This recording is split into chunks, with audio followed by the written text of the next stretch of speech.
Discuss कर लें। आज इस्लामाबाद यूनाइटेड और कराची किंग्स के माबैन जो है वो मैच है। इस्लामाबाद यूनाइटेड की अगर परफॉर्मेंस की बात की जाए तो सो फार इट्स गुड, अच्छी जा रही है, लेकिन आज के मैच के हवाले से आपको क्या लगता है who is going to win the match, Karachi Kings और इस्लामाबाद यूनाइटेड? देखिए, कराची किंग्स का लास्ट टाइम के चैंपियन भी है और जो पहला पार्ट खेला गया कराची के अंदर उधर भी बहुत अच्छा खेले वो, बट जैसे ही यूएई के अंदर शिफ्ट किए, अबू धाबी आए, तो अबू धाबी की कंडीशन के साथ उनके प्लेयर उस तरह कस्टमाइज नहीं हो पा रहे, चाहे उनके बॉलर्स की बात करें चाहे उनके बैट्समैन की बात करें, तो वो थोड़ा सा स्ट्रगल कर रहे हैं।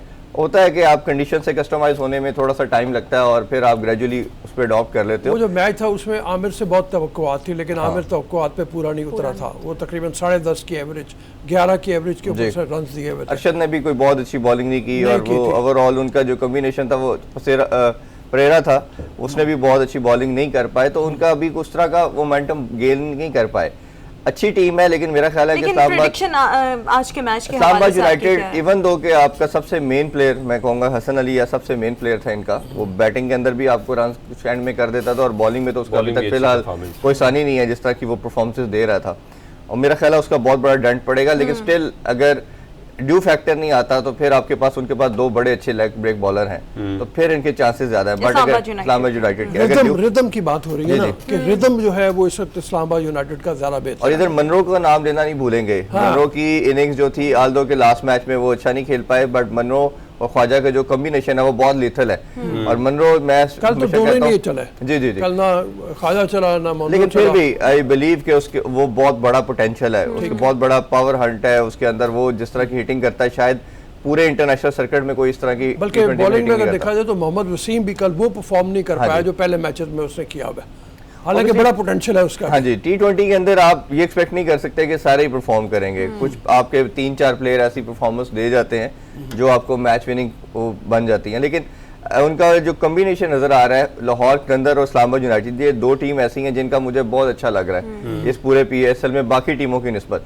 तीसरी टीम जो सबसे जबरदस्त है वो मुल्तान सुल्तान है, जो अब मोमेंटम गेन कर रही है। जैसे मैं बार बार बात कर रहा हूँ कि शुरू में पहले हाफ में नहीं किया, बट अब जो देखें कि उन्होंने दोनों मैचेस बड़े इजीली जीते, और ऑन पेपर अगर जो मैंने पहले ड्राफ्ट के अंदर PSL ड्राफ्ट देखा था और पिक देखी थी तो मुझे मुल्तान सुल्तान की पिक सारी टीम से सबसे बेहतर नजर आई थी कि उन्होंने बड़ा अच्छा एक कॉम्बिनेशन रखा अपने पावर हिटर का भी, और खासतौर पे कैप्टन अच्छा चूज किया। जो उनकी जीत की वजह है वो ये कॉम्बिनेशन ही है, कॉम्बिनेशन है, प्लस उनका कोच उनका बहुत बड़ा नाम है एंडी फ्लावर ने देखे अपनी टीम को गिरने नहीं दिया। जैसे हम कोयटा की बात कर रहे हैं, अरबीर पूछ रहे थे कि वो फर्क आया, टीम गिरी है तो कोच नहीं उठा सका, कोचिंग का इस लेवल पे और कोई काम नहीं है। कोयटा ग्लैडिएटर्स की नाकामी है, वो मोमेंटम नहीं पकड़ रहे, तो उसमें भी उनके कोच को थोड़ा कोच का भी बिल्कुल रिस्पांसिबिलिटी आती है क्योंकि पिक के अंदर कोच और कैप्टन दोनों इन्वॉल्व होते हैं, तो कोच का भी रिस्पांसिबिलिटी है, प्लस आपकी वो पिक ठीक नहीं थी, आपने वो लोग लिए जो बाद में आए नहीं। अभी रोसब एक बड़ा इंपॉर्टेंट चीज ये है कि जैसे पेशावर ज़ल्मी के 3 प्लेयर वापस जा रहे हैं,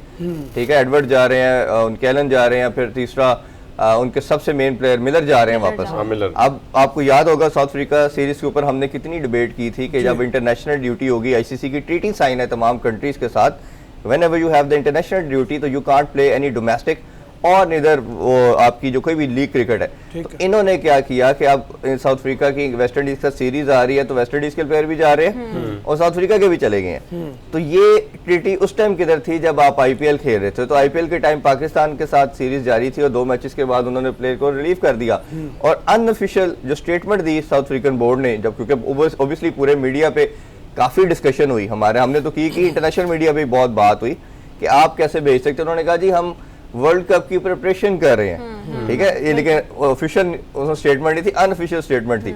तो भाई अब वर्ल्ड कप की प्रिपरेशन कहाँ गई? अभी भी चांसेस तो 60-70% यही नजर आ रहा है कि भारत की बजाय UAE के अंदर शायद वर्ल्ड कप हो, तो आपके लिए तो बड़ा अच्छा एक एक्सक्यूज था कि अपने प्लेयर को रहने देते कि आप PSL पूरा कंप्लीट खेलें और आपकी अच्छी प्रिपरेशन हो रही है वर्ल्ड कप के लिए, लेकिन अगेन उन्होंने बुला लिया।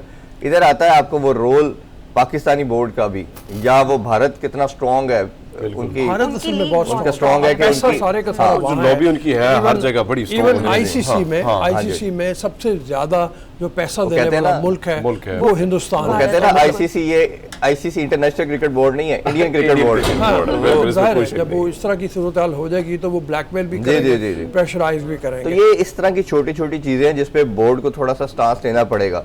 अब देखिए जैसे उन्होंने IPL करवाना है तो उनका डेलीगेशन अभी आ चुका है UAE के अंदर, उन्होंने सितंबर के एंड में या अक्टूबर में करवाना है, वो अभी से प्रिपरेशन कर रहे हैं। हमारा बेचारा बोर्ड 2 हफ्ते पहले गया था PSL कराने से, और उधर बैठे रहे, कभी डेली न्यूज़ आती थी कैंसिलेशन हो रही है, पोस्टपोन हो रहा है। तो इस सारी चीज़ों को देखना पड़ेगा, आपको थोड़ा सा अपनी प्लानिंग को एनहांस करना पड़ेगा, अडॉप्टेबिलिटी करनी पड़ेगी चीज़ों की, फिर जाके आपकी वो इम्पैक्ट जो है वो नीचे पेनिट्रेट करता है, आपकी प्लेयर्स के ऊपर भी, आपकी दूसरी मैनेजमेंट के ऊपर भी आता है। ये ड्यू फैक्टर जो है ये तो आइंदा आने वाले मैचेस में भी होना है मेरे ख्याल में। तो वो कहीं यही ना हो जाए कि ड्यू फैक्टर की वजह से हम प्रिडिक्ट करने लग जाएं कि जो टीम पहले खेलेगी पहले बॉलिंग करवाएगी उसको एडवांटेज होगा।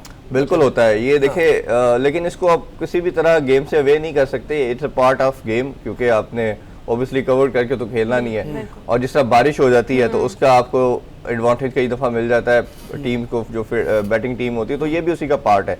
अब वो आपने गर्मी इतनी ज़्यादा है कि आप ये भी नहीं कर सकते ह्यूमिडिटी की वजह से कि मैचेस को जल्दी करवा लें, क्योंकि आपने कुछ डेज के अंदर डबल हेडर भी रखे हैं 6-7 दिन, और डबल हेडर की वजह से आपने मैचेस को जल्दी हाँ जी, क्योंकि वो आपने कंप्लीट करना है, 24 को फाइनल है, तो वो भी आप नहीं कर सकते एक मैच करके इसको प्रलोंग करें। तो मेरा ख्याल है इसी के साथ ही प्लेयर्स टीम को मैनेज करना पड़ेगा। टॉस जो है ये भी तो लक है ना जी, it's also part of game के आपने टॉस होना है, आपने जीतना है, और वो मेरा ख्याल अभी तक तो हमने सर्च किया कि पहले मैच के अंदर इतना ड्यू फैक्टर नहीं आएगा जैसे शादाब का, लेकिन अब आता जा रहा है। सेकंड मैच में आएगा, लेटर हाफ में अप्रोक्सीमेटली 10-11 बजे के बाद सेकंड मैच में इजीली हम बात कर सकते हैं। Thank you so much Irfan, आपने गुड मॉर्निंग पब्लिक में हमें ज्वाइन किया। नाज़रीन, इसी के साथ ही हमारा आज का शो अपने इख्तिताम को पहुंचा। इंशाल्लाह आपसे मुलाकात होगी कल। हम सबको दीजिए इजाजत। अल्लाह हाफिज।